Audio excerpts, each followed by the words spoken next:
पवमान पावन चरिता पवमान पावन चरिता पवमान पावन चरिता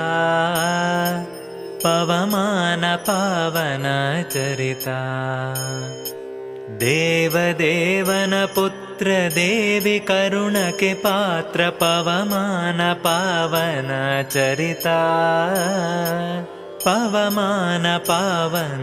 चरिता हर्यंग संभूत हर्यंक शोभित हर्याग्नधारका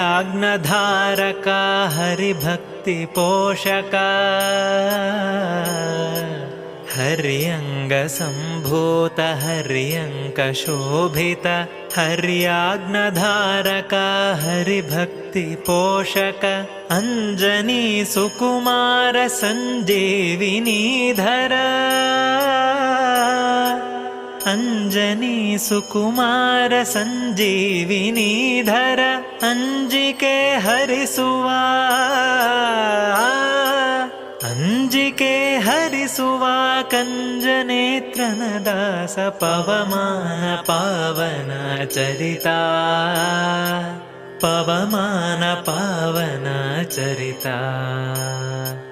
मारुति संजात दुरुळरा भंजक शरणरा पोषक कारुण्यमूर्ति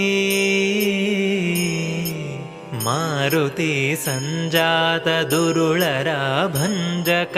शरणरा पोषक कारुण्यमूर्ति